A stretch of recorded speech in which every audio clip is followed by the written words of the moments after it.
The petition for prohibition and also prayers for TRO criminal mandatory injunction as well as injunction in the petition that we just filed exactly around 1 hour and 30 minutes ago. No? And what is, I think I have to give you the gist of the petition.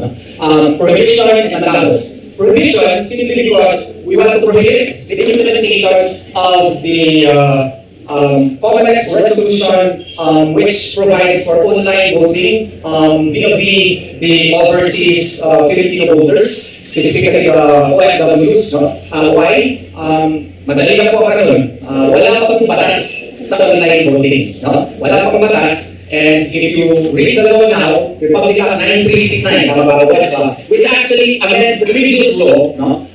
It amends the the counting via electronic system. Okay? And sa atin po ngayon, insofar as overseas Filipino workers are concerned and overseas voters are concerned who are Filipinos, there is yet no law which implements it. But what the COMELEC is doing is that via 3 resolutions, no, it seeks to implement online voting without any law to support it. So we feel that it is the act of the COMELEC is illegal, void, ultra vires, tawag namin yung mga lawyers, no? Because it exceeded its authority. The COMELEC resolutions are merely done or issued supposedly to implement an existing law.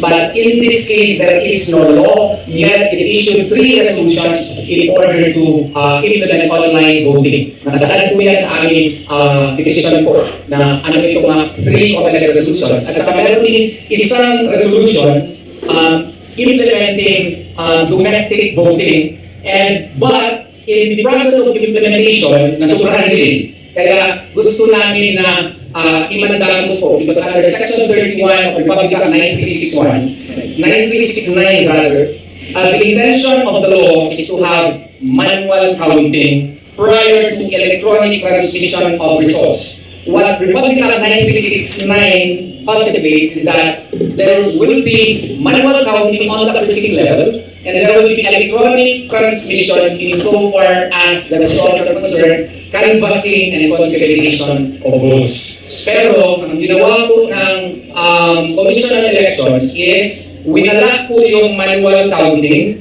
at i-implement yung repeal na amend na electronic counting. So, sa tingin po namin, dapat imandamos, order to command the COMELEC to implement Section 31 because that is what is mandated by law. And besides, it is a very effective voter verification mechanism itself.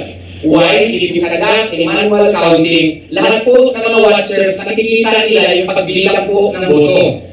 Nagtatali po, may tally sheet pa, so meron tayo additional source ng information as to how each candidate secured votes per precinct. Okay? And then, meron, kung kami yung mga abogado, election lawyer kung matagal na, pwede din kami magpapirma ng certificate of votes, no? And that is allowed by law, nakasalo ng konkretong resulta per candidate, para may additional evidence kami, at sa may election returns, para pagpunta namin doon sa canvassing ko, alam namin kung ano talaga ang tutukong resulta kada presento. Okay? Sa ginawa kasi ngayon, yung mga watchers, wala na halos gamit.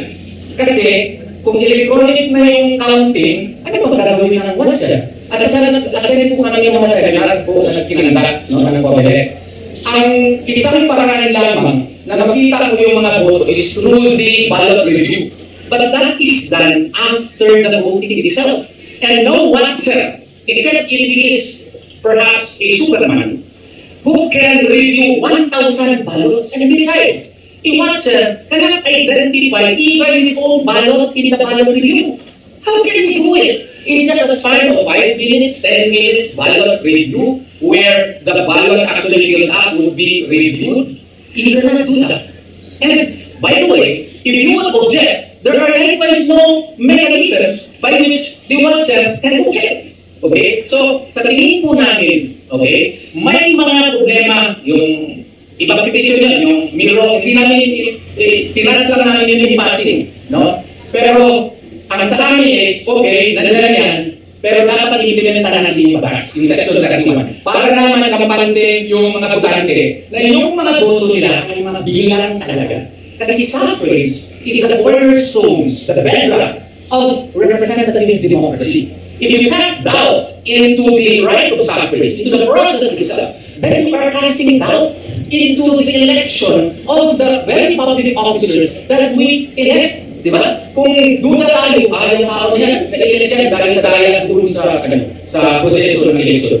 Pangit yun, public officers and public trust. Let us build the trust of the people. Since the law mandates manual counting in the precinct level, then by all means implement it because that is the only way sa tingin ko na meron kaming konkretong basihan kung ano talaga ang lumabas na resulta kada presinto. Meron kaming basihan pagdating doon sa canvassing kung i-marshal namin kada presinto, kunyari sa isang munisipyo, meron 136, ibas-bas lang namin yun, at least ma-verify na namin kung ilan yung boto talaga doon sa canvassing. At alam namin na yung resulta doon sa presinto ay klaro.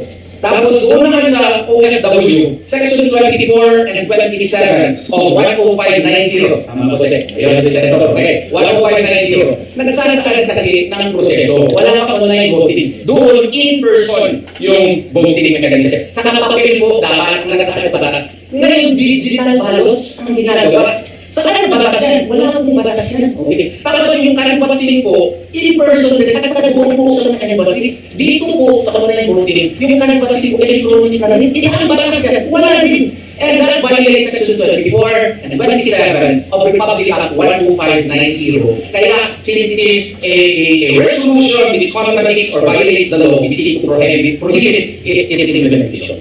So, yun lang po ang masasabi ko, yun po ang gist na aming petition po.